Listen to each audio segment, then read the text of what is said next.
16 question थोड़ा सा समझ में आएगा, कुछ आपको डाउट है आप बस आप रीड कर देना, किधर जा रहा पार्ट तक बोलो पहले 16 रीड करना।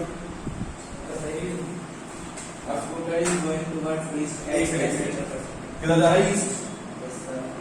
10 मीटर पर सेकंड। तो ये ईस्ट जा रहा है, वेलोसिटी इज 10 मीटर पर second. Turns right to an angle of 90 degree. 90 से घूम गया, ये ईस्ट होगा ना, Side. This is east, this is west, this is north and south. किधर घूम गया वो? Right. राइट घूमा, राइट मतलब साउथ में जा रहा है। What is speed? Same. If the speed of scooter remains unchanged in taking this turn, हाँ ठीक है, स्पीड सेम रही है, राइट 90 से घूम गया, ठीक है। क्या निकालना है? the change in the velocity of scooter is. बताओ आपको कैसे हो, कितना वेलोसिटी कितनी जाएगा? हाँ। अब ये वेक्टर का क्वेश्चन हो गया, अभी हमने पढ़ा नहीं है, बट सोचो कि वेलोसिटी चेंज हुई या नहीं हुई, ये बताओ कितना होगा? Sir, इज वेलोसिटी चेंज और नॉट?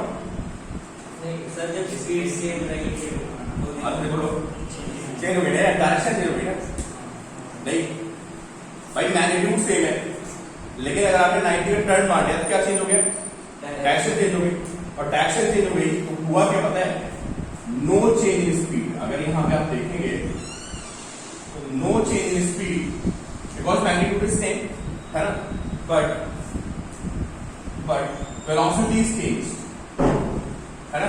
सर जब उसने टर्न लिया है वो भी 10 मीटर पर सेकंड की स्पीड में लिया है। हाँ ऐसे घूम गया वो, फाइनली स्पीड 10 मीटर से ज्यादा है, ठीक है। ब्रेक नहीं ब्रेक मारा होगा, हमें इनिशियल और फाइनल बताना है भाई, बिना ब्रेक मारे निकल जाएगा, है ना, वो तो उसकी दिक्कत है, सही बोल रहा है। हमें तो बताना है कि चेंज कितना है, 10 और 10 स्पीड में चेंज 0 हो गया, आधे से डबल ऑप्शन करने का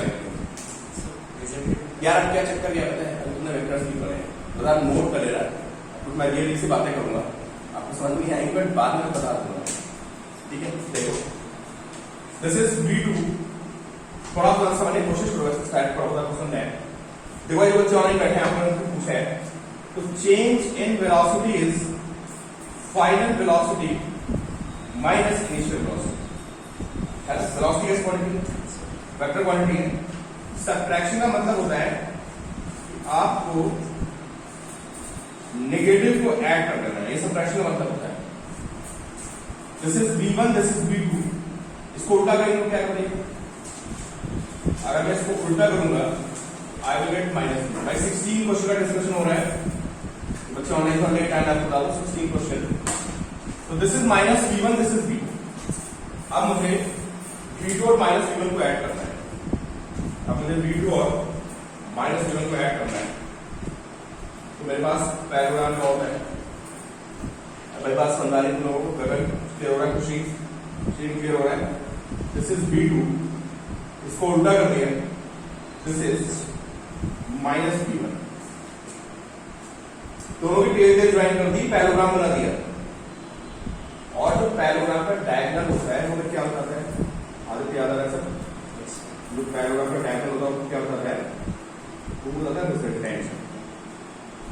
this will B change in velocity using Pythagoras. अब आपको फॉर्मूला पता है सबट्रैक्शन का? क्या फॉर्मूला होता है सबट्रैक्शन में? फॉर्मूला क्या होता है? अंडर रूट प्लस b, यानी ये वेक्टर का फॉर्मूला होता है, ये आपको मैंने कहा था, वो V1 square plus V2 square minus 2V1 into cos theta. This is 10 square plus 10 square minus twice 10 into 10 into cos 90। Solve करोगे यू विल गेट 10। ये वेलोसिटी चेंज आ गया है। अभी क्वेश्चन जब 11th का बच्चा पहली बार लिखता है थोड़ा तो शॉक लगता है, उसको लगता है कि वेलोसिटी पहले भी 10 थी, है ना, और बाद में भी 10 है, और मैं क्या बोल रहा हूँ आपसे, मैं कह रहा हूँ वेलोसिटी में चेंज कितना है? 10 √2। एक्चुअली आपने वेक्टर्स नहीं पढ़े तो फ्रेंड्स वाला आपको पास में आएंगे, तो जस्ट इसको नोट कर लो। सर इसका आंसर d है। तो 10 √2 आएगा यार, और ये डायरेक्शन क्या आएगा? डायरेक्शन कौन सी होती है बताना? ये वेस्ट और ये साउथ। तुम्हारा आंसर बैठेगा साउथ वेस्ट 10 √2। देखो कौन सा आंसर है?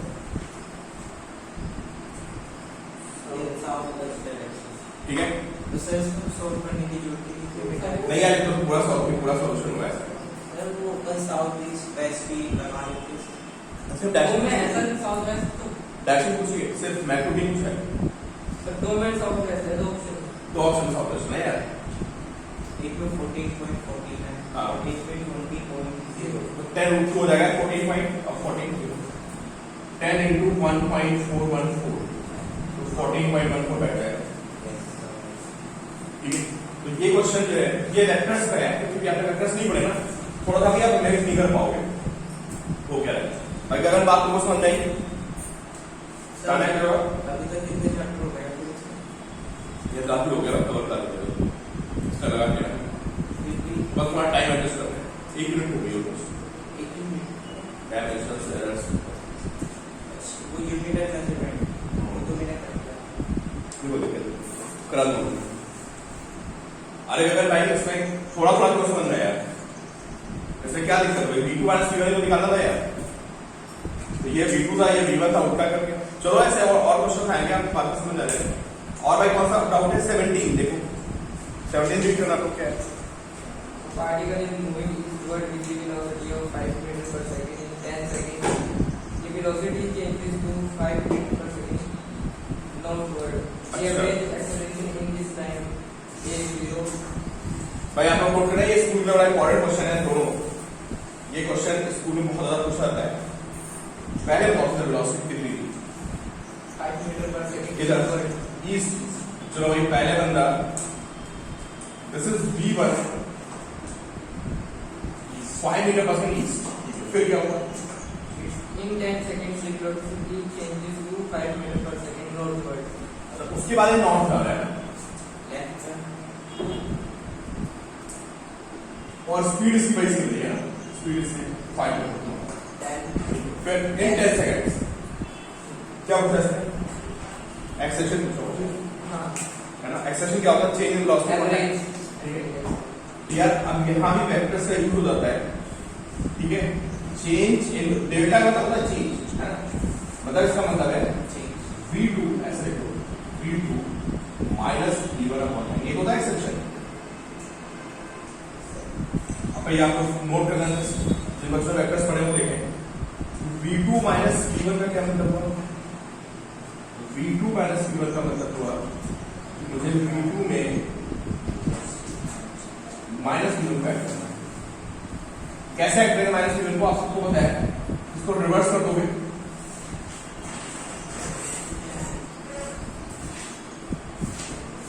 भाई। तुम्हारी क्लास में रखते हैं, प्रश्न करा दिया ना मैंने, गगन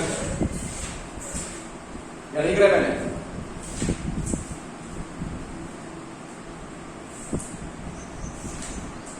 करा दिया ना? ठीक है, वैसे तो ऐसा तो नहीं, कई बैचेस चल रहे हैं यार, अगर बैच में जारी रहता है। V2 माइनस V1, अब आप एक नया डायग्राम बनाएंगे। First you draw V2 and from tail of V2 draw minus V1 and then complete this.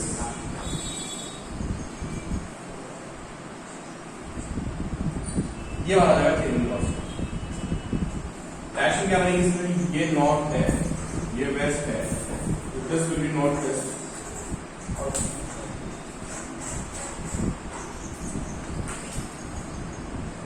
Under root V1 square plus V2 square minus 5 square into cos 90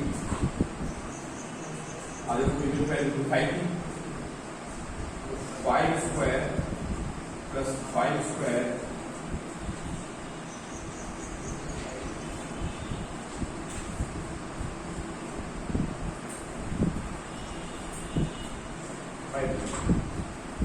और एक्सेस में होता कितना है? Change in velocity upon time.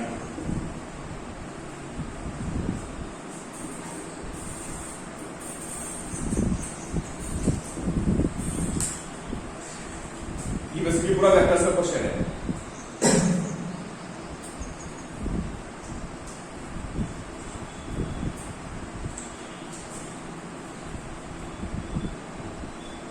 अभी आपको समझना है, आपको जानना है, कुछ क्लियर हुआ?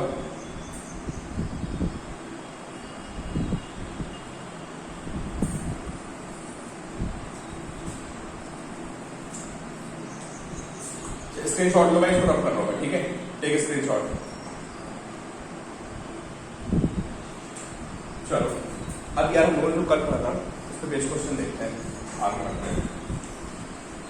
एक तुमने एनसीईआरटी रखा है क्वेश्चन, एनसीईआरटी का सॉल्यूशन पहले वही करा मैं आपको आज पास है।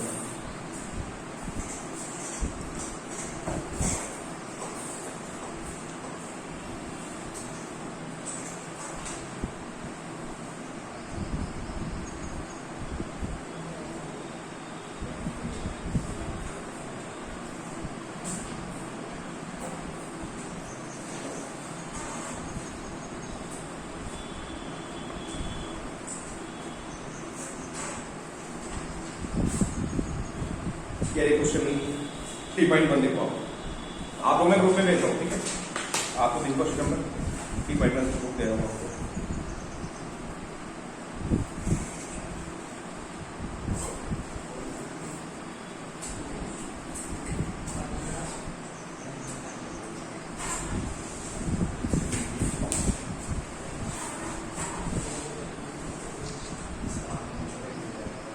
ये ग्रुप में क्वेश्चन आ गया है। आज तुम भी तो बैठ और शेयर करो साथ।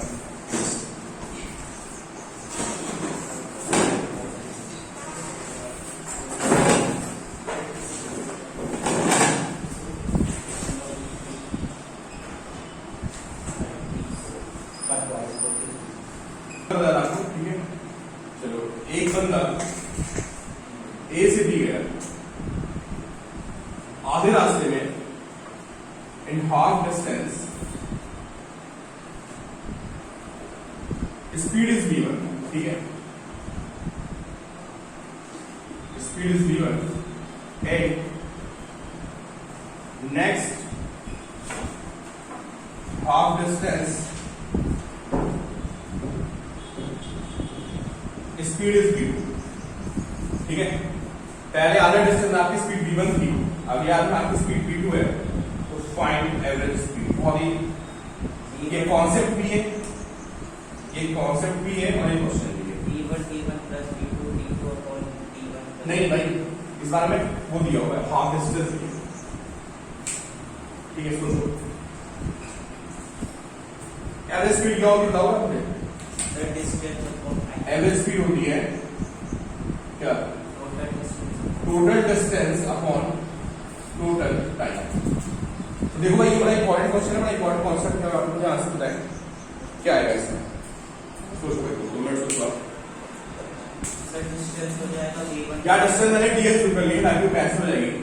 Let's suppose this distance is, चलो आप बताओ।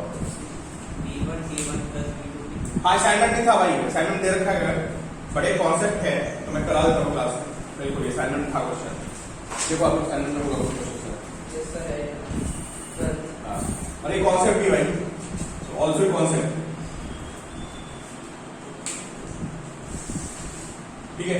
फिर इधर देखो हाफ डिस्टेंस कितनी होगी डिवाइड है और यहाँ पे कितनी होगी डिवाइड। तो क्या मेरे पास टोटल डिस्टेंस है? बिल्कुल है, मैंने एज्यूम किया total distance b which is known. Time कैसे निकलेगा बताओ मेरे टोटल टाइम, अमन बताओ कैसे निकलेगा टाइम? distance upon speed, हाँ डिस्टेंस और स्पीड करेगा yes sir, यार। आधे रास्ते में तुम्हारी स्पीड कितनी बताओ? v1 आधे रास्ते में स्पीड v1 है और अगले आधे कितनी है? v2 v2 और मुझे टाइम निकालना है, टोटल टाइम तो क्या करेंगे? v1 upon t1 upon t2 देखो इसको सी ले लिया, एक सी का टाइम कैसे निकालोगे भाई? टाइम क्या होता है? Distance upon speed.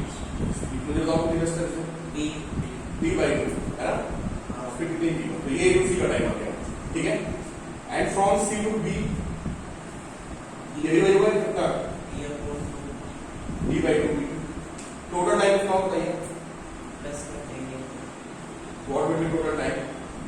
This will be d by 2v1 plus d by ये टोटल टाइम है, ठीक है? नोट करिए इसको,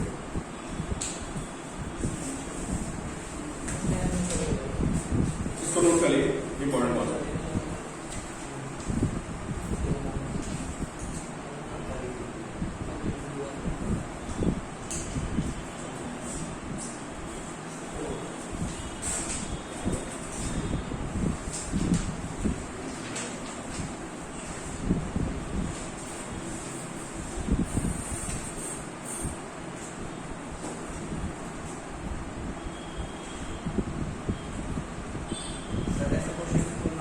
देखो यार स्कूल में कॉम्पिटिशन है, इसको आता है।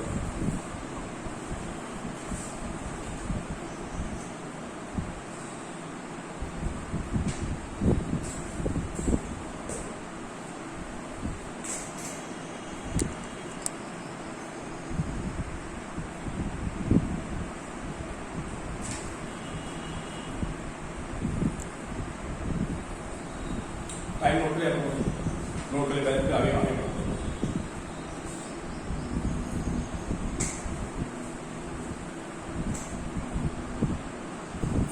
T अपॉन टाइम कितना है T/2 V1 plus T/2 V2 T से V2 कैंसिल है ना, तो जाएगा T upon V/2 and 1/V1 plus 1/V2 T से V कैंसिल हो गया, 2 पर चला गया, तो 2 upon 1/V1 plus 1/V2 2 upon V2 plus V1 upon V1 V2 ऊपर चला जाएगा,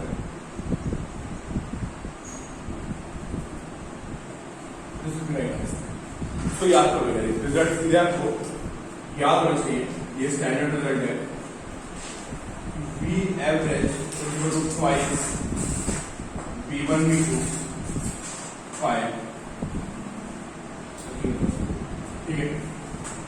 अगर आप आधी डिस्टेंस में आपकी स्पीड V1 है, अगर आपकी स्पीड V2 है, तो this will be your average.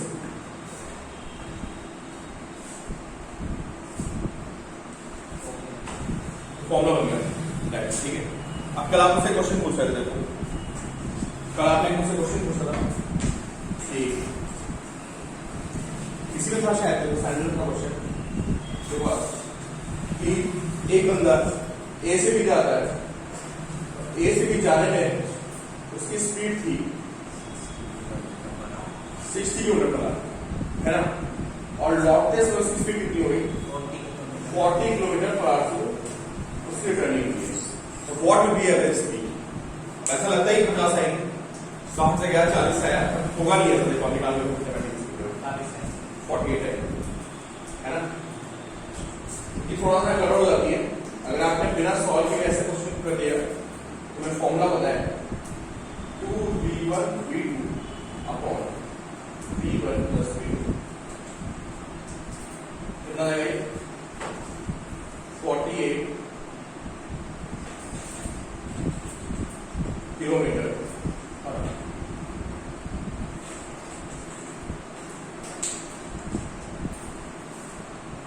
आज बात सुनिए, एवढा स्पेशल गेम था ना, डिस्टेंस डिवाइडेड है, दैट्स सॉल्व।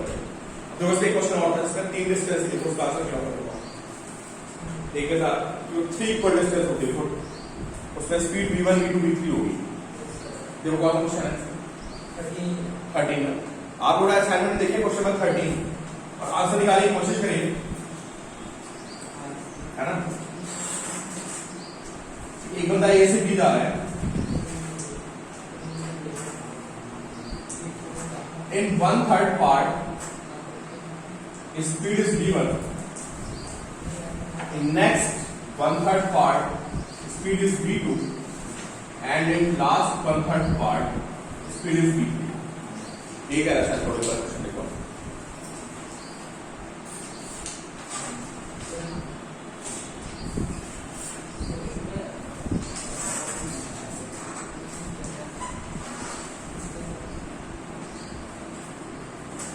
पहले 1/3 में स्पीड V1 है, अगले 1/3 में V2 है, लास्ट 1/3 में V3 है, और आपको निकालनी होगी फाइंड एवरेज स्पीड। तो देखिए भाई कैसे निकलेगी एवरेज स्पीड, बोलो आने बताओ आंसर क्या बैठेगा।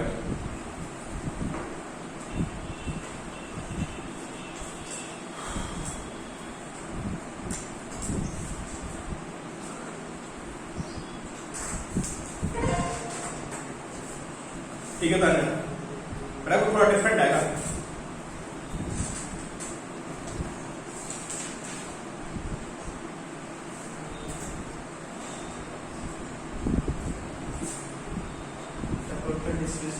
ठीक है ना भैया, हाँ टोटल डिस्टेंस दी है भैया, उसी बताओ आंसर क्या बैठेगा।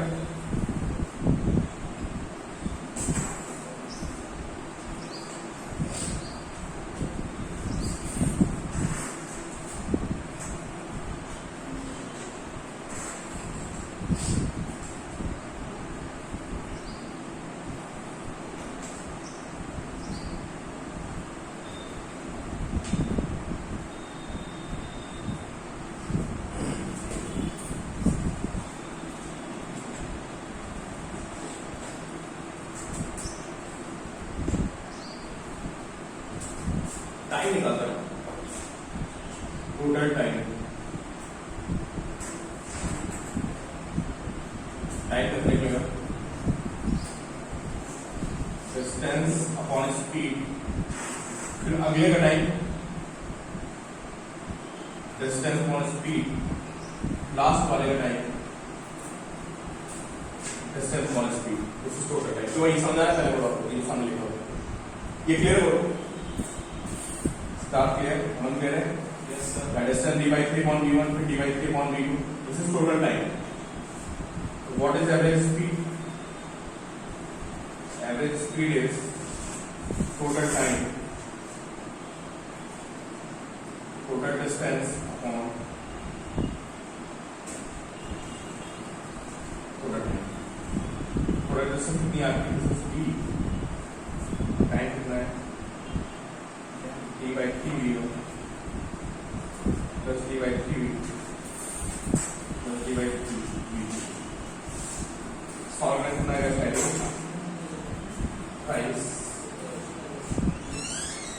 डी से डी कैंसिल करना है, तो ये डी by 3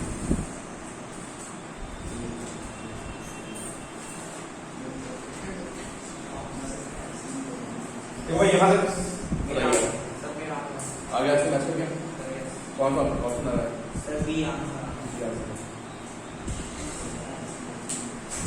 अभी एल से लेना पड़ेगा ना यार,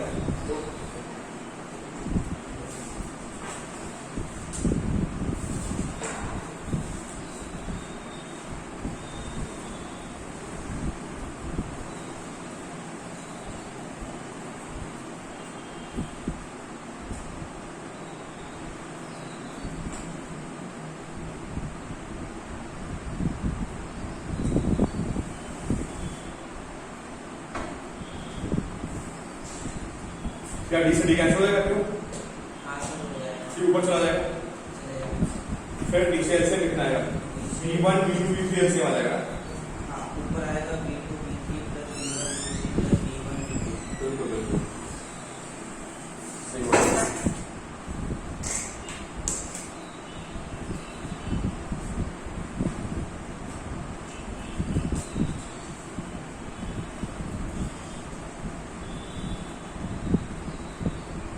तब आंसर आ गया, मैच का क्या था देखिए आप, डी ऑप्शन आ रहा है क्या, सारे बच्चे कंफर्म करें तो मैं सॉल्व ना करूं, ठीक है गगन, बाकी बताओ मुझे, ताने आपका आंसर आ गया कि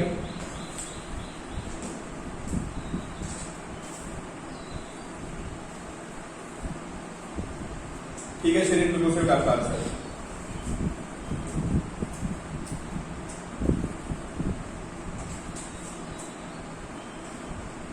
अच्छा, इसमें कितना भी कितने सेगमेंट्स होते हैं ऐसे करते चले जाते हैं, है ना।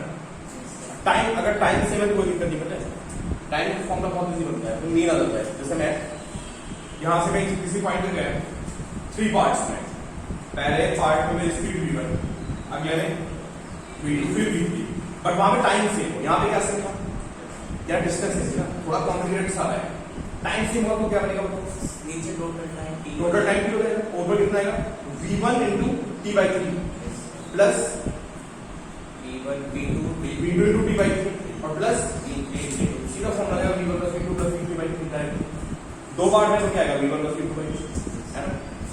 भैया आपको नोट करने मैं इसको रब करूं, एक बार बोलो भाई,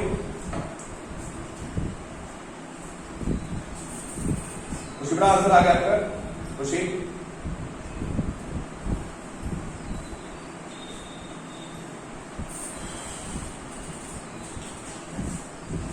ऊपर चला जाएगा और नीचे आएगा ये 1 by v1 plus 1 by v2 plus 1 by v3, 3 upon LCM हो जाएगा v1 v2 v3 v2 v3 plus v1 v3 plus v1 v2 के ऊपर चला जाएगा, ये आंसर आ रहा है शायद ना, yes sir. v2 v3 plus v1 v3 plus v1 note के बैठ के बैठा है। अभी कॉम्बिनेशन क्वेश्चन आपको पता ही होगा, दोनों मिक्स कर देते हैं। जैसे अभी आपने क्या पढ़ा कि अभी आपने पढ़ा कि मैं डिस्टेंस अलग अलग है ना, और एक क्वेश्चन होगा सकता है जहां पे टाइम अलग अलग, ए पार्ट बी पार्ट। अब वो दोनों मिक्स कर दिया कहेगा कि आप जैसे यहाँ से दिल्ली तक है, यहाँ से देवबंद तक का टाइम, तो देवबंद से मुजफ्फरनगर का टाइम सेम है। ऐसे सीरीज का लिखेंगे। हाँ। ए बी नहीं देते। अभी करा रहा हूँ मैंने CRT का क्वेश्चन लिखी। सर वो ए बी नहीं देते। ना ना नहीं, एक ही इसको क्या करते हैं, देखो थर्ड क्वेश्चन को प्रैक्टिस आएगी। तो आई गेस सभी को क्लियर है, टाइम डायग्राम कंफर्म करो। नबी यार स्टेटमेंट को रब करने वाला हूँ, रिवाइन इट आउट, कंफर्म है सभी को?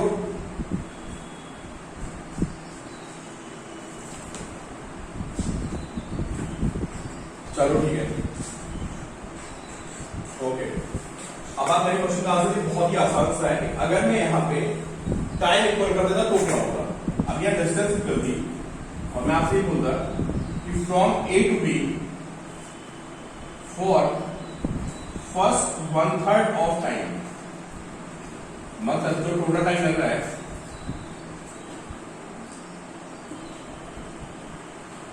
Speed is given, speed is given for second 1/3 time. इसका मतलब समझ रहा है आपको, मैंने टोटल टाइम को 3 पार्ट्स में डिवाइड कर दिया है, and for third speed is time multiple three है।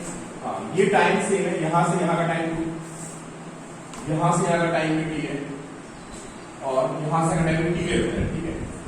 टोटल टाइम 3 ले लो, या दूसरा क्या कर सकते हो, टोटल टाइम t ले लो तो उसको t/3 मैं टोटल टाइम 3 ले लिया। चलिए भाई फॉर्मूला लिखते हैं,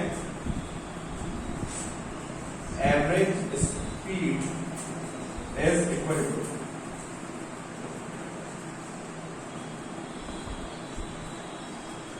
total distance upon time v1t plus v2t plus v3t। देख भैया आपको समझ आया भाई, ये डिस्टेंस v1t फिर v2t फिर v3t सारी डिस्टेंस ऐड कर दी मैंने, अपॉन टोटल टाइम कर दिया, plus t plus t plus t। कितना बन जाएगा v1 plus v2 plus v and 5 क्या बता जाएगा इक्वल टाइम में। तो बहुत आसान होता है, इक्वल टाइम तो सीधे वो स्मील लगा दो, 2 है तो ऊपर को 3 है तो 5 है, अपॉन 3 कर दो 4 है तो 7।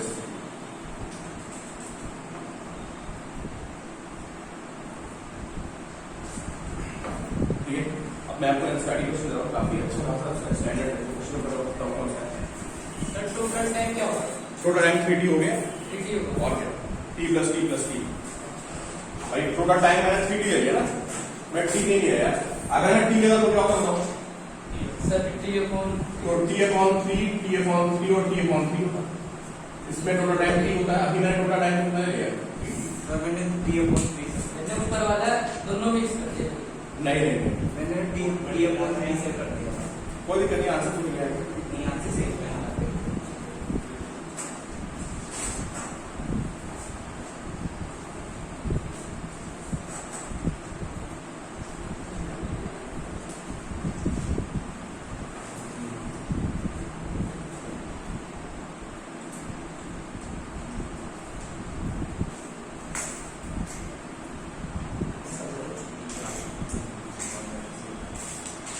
सर हाँ t/3 से हमारा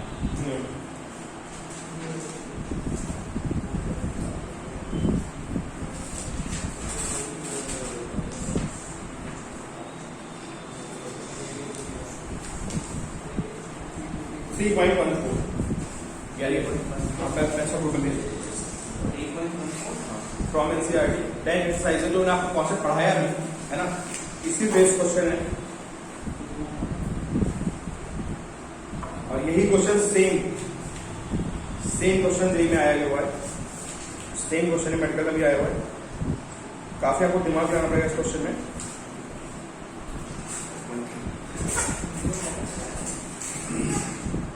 कौन 3.14 है जो कंक्रीट का ना 14 क्या है? मैन बॉक्स हाँ क्या ना नहीं क्या है man box? Straight road 4 is home to market 2.5 plus हाँ एक क्वेश्चन होगा एक और था यार well हाँ देखो a gold drop from a height of 90 meter अच्छा एक क्वेश्चन और मुझे जानता है ये तो घर से कर रहे हैं जो मैंने अभी आपको बताया क्वेश्चन ये कौन सा 3.14 को तो आप घर से करोगे ठीक है उसके अलावा एक क्वेश्चन और है 3.14 सॉरी 3.4 अभी करना है लिखा हूँ 3.4 अभी करना है 3.14 को से बोला है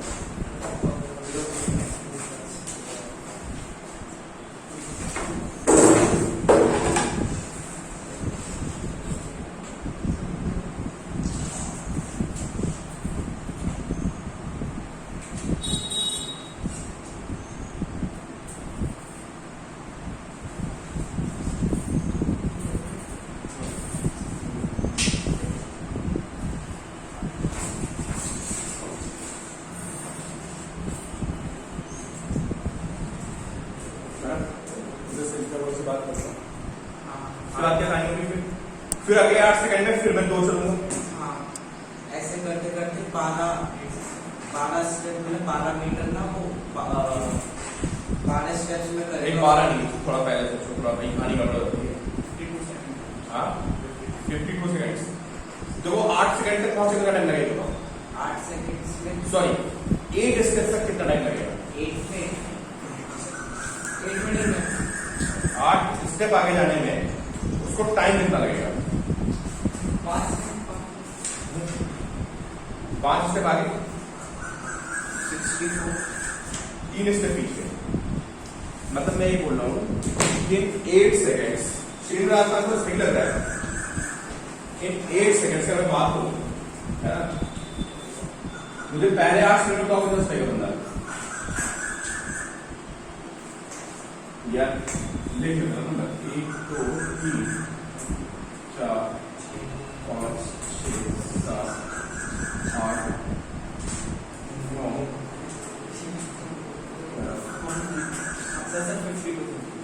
ये हो गया ना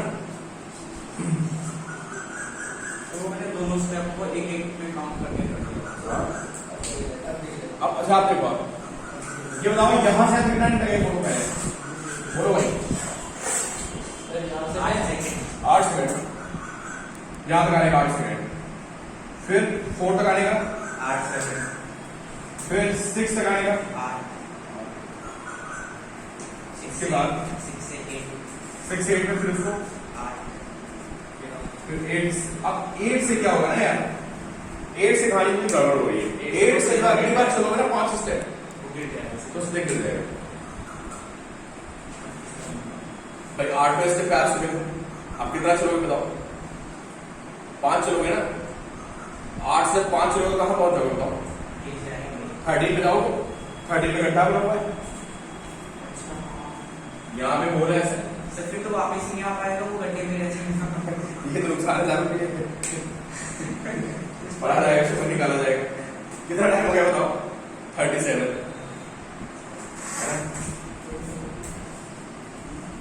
एक बार बता दो दोबारा हमारे वो गड्ढे में गिर गया ना तो 30 मिनट पीछे नहीं आ पाएगा 8 स्टेप के बाद 8 तक तो पहुंच गया ना 8 के बाद क्या होगा फिर 5 चलेगा 5 से चलेगा तो कहां पहुंचेगा 30 सोचो वापस आ पाएगा नहीं आ पाएगा गड्ढे में गिर गया ना हो जाएगा ठीक है कितना टाइम लगा मतलब स्टेट आपका आंसर सही था तो ये थोड़ा लॉजिकल क्वेश्चन था उसके बाद सब चाहिए आपको तान्या गगन क्लियर है नविया क्लियर है आपको पॉइंट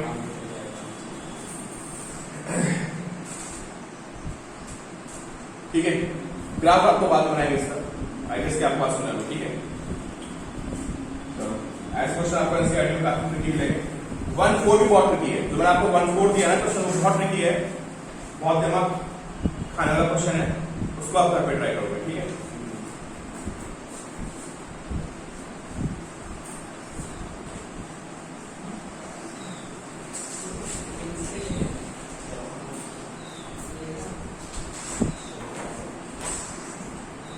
चलेगा आपने बताइए what is difference between uniform motion, जो आप शायद आपको पता होगा what is uniform motion and what is uniformly accelerated motion. दो बातें होती है। और तीसरा एक कॉन्सेप्ट होता है कॉन्सेप्ट ऑफ पॉइंट मास। ये तीन बातें डिस्कस करनी फिर हम ट्रांसफॉर्म करते हैं, ठीक है। व्हाट इज यूनिफॉर्म मोशन, आई के साथ सबको पता होगा यूनिफॉर्म मोशन क्या होती है। अगर किसी वेलोसिटी कांस्टेंट है तो लोग पढ़ रहे थे तो उसको क्या बोलते हैं यूनिफॉर्म मोशन। बुक्स में ऐसा लिखा होता है equal distance and equal interval of time, but actually वो इक्वल डिस्प्लेसमेंट होता है। लेकिन यूनिफॉर्म मोशन में if velocity is constant, motion is said to be uniform. If velocity is constant,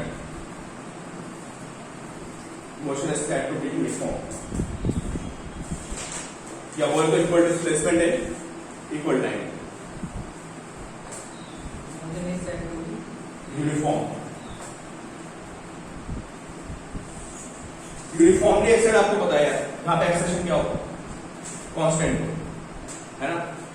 accession constant होने का मतलब क्या होता है जो आपके rate of change of velocity है मतलब वो भाई एक्सेशन मतलब तो वेलोसिटी का बढ़ रही होती है ना, तो उसके बढ़ने का रेट वो क्या है कांस्टेंट। कोई एग्जांपल बताओ यूनिफॉर्मली एक्सेड मोशन को एग्जांपल बताओ। फ्री फॉल है, फ्री फॉल। अरे अगर कोई फ्री फॉल कर रहा है तो उसका एक्सेशन कौन सा होता है 9.8 होता है यूनिफॉर्म होता है ना। यूनिफॉर्मली एक्सेड मोशन में क्या होता है एक्सेलरेशन इज कांस्टेंट। अगर आपको नेचर में देख रहे हैं यूनिफॉर्मली एक्सेड मोशन कहां पे होती है तो हमारी मोशन अंडर ग्रेविटी होती है ना। मोशन अंडर ग्रेविटी वो यूनिफॉर्म होती है और वहां पे एक्सेलरेशन कितना होता है 9.8 न्यूटन। ये एक्सेलरेशन नेचर में है ना। और वैसे नॉर्मली हमारी मोशन होती है वो होती है नॉन यूनिफॉर्म। क्यों भाई बताओ, जैसे आप चल रहे हो कहीं पे वॉक कर रहे हो तो आपकी मोशन कैसे होती है नॉन यूनिफॉर्म। या बाइक चला रहे हो आपको, बाइक चलाने की आपकी मोशन कैसे होती है नॉन यूनिफॉर्म है ना। अगर एक्सेलरेशन कांस्टेंट ना हो तो क्या बोलेंगे उसको non uniformly accelerated. Non uniformly accelerated if acceleration is not constant है ना। ये हमें पता था v is u plus c t s is u t plus तो वहां पे एक्सेलेरेशन क्या होगा कांस्टेंट होगा लागू लगा दो। तो यहाँ पे आपको ऐसे सॉल्व में लिख करो वहां पे एक्सेलेरेशन कांस्टेंट नहीं होगा, उनमें लगेगा इंटीग्रेशन एंड डिफरेंशिएशन कैलकुलस का पार्ट होता है। अगले नंबर आपसे वही डिस्कस करने वाला हूं इंटीग्रेशन एंड डिफरेंशिएशन, ठीक है। फिर क्या concept of point mass. Point mass का कांसेप्ट किसी पूछा है क्या पॉइंट मास क्या होता है। पॉइंट मास मतलब फील क्या है वैसे मास कहते हैं एक पॉइंट मास छोटा समझे। तो होता क्या फिजिक्स में तो बहुत सारे लॉ बने हुए हैं आगे, मतलब लॉ ऑफ मोशन आएगा, कोलिजन आएगा, बहुत सी कहानी ऐसी आएगी जहां पे हमें किसी भी बॉडी को क्या माना पड़ता है ये treated as a point mass, मतलब बहुत ही क्या छोटा, ठीक है। तो देखिए according to point mass concept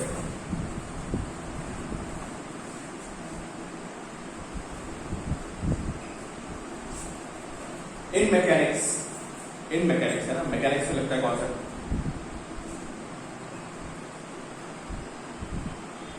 body is assume to B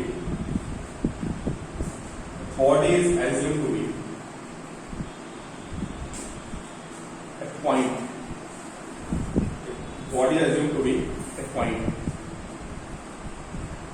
ये सारा मास क्या करेंगे उसका एक पॉइंट पे मान लेते हैं, ठीक है।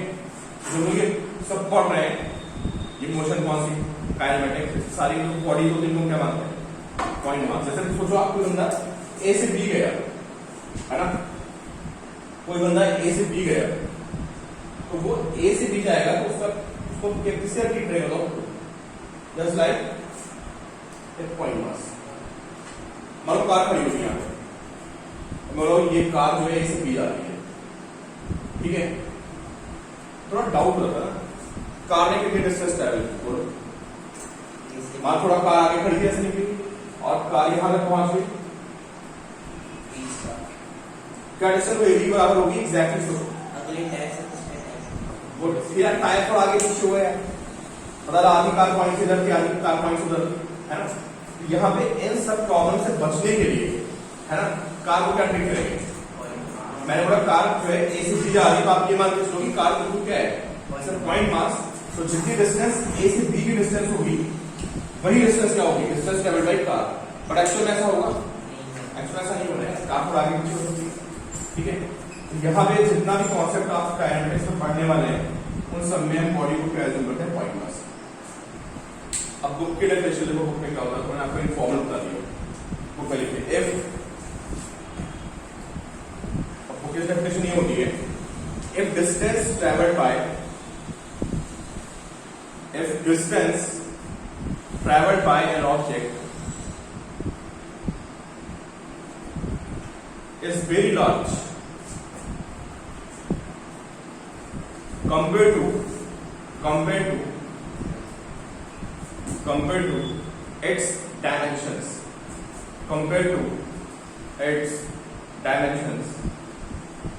object is said to be point mass. Object is treated as point mass. यार एक कार को मैं यहां से लेकर देहरादून चला लूं, आप बताओ भाई जो यहां से देहरादून की डिस्टेंस है ना, उसके बीच कार को रख के देखो आप क्या होगा उसको, जस्ट लाइक पॉइंट मास। नहीं यार, अगर मैंने ये बोला कि अगर आपको डिस्टेंस ट्रैवल कर रहे हो, है ना, जैसे मैं इस रूम में यहां से एक कोने से दूसरे कोने चला लूं, तो आप मुझे पॉइंट मास नहीं मान सकते, ठीक है। लेकिन सोचो कि मैं यहां से दिल्ली चला रहा हूं, तो जो दिल्ली की डिस्टेंस है यहां से और जो मेरी बॉडी के डायमेंशन है, तो उस डिस्टेंस के रिस्पेक्ट में मैं क्या हुआ, ये पॉइंट पे हो गया। डेफिनेशन मैंने ये बोली है, if distance travelled by an object is large compare to its dimensions, जो उसकी डायमेंशंस है, जो उसकी लेंथ है, जो उसकी विड्थ है, जो उसकी हाइट है, उसके रिस्पेक्ट में अगर डिस्टेंस बहुत ज्यादा होती है उसको पॉइंट बोल देते ना यार।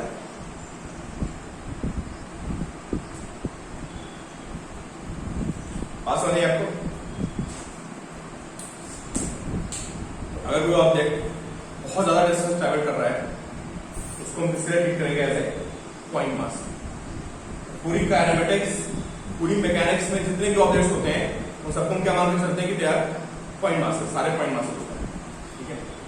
चलो भाई कल शुरू करेंगे आपका कुछ नया टॉपिक इसमें। तो अभी हमारा क्या खत्म हुआ है, displacement, distance, velocity and speed. Displacement, distance, velocity and speed assignment भेजा था, उसको सॉल्व कर लेना, ठीक है। कुछ क्वेश्चन मैं आपको और भेज दूंगा, कल लोग शायद शुरुआत करेंगे यूनिफॉर्मली एक्सेलरेट मोशन, ठीक है। चलो चलते हैं।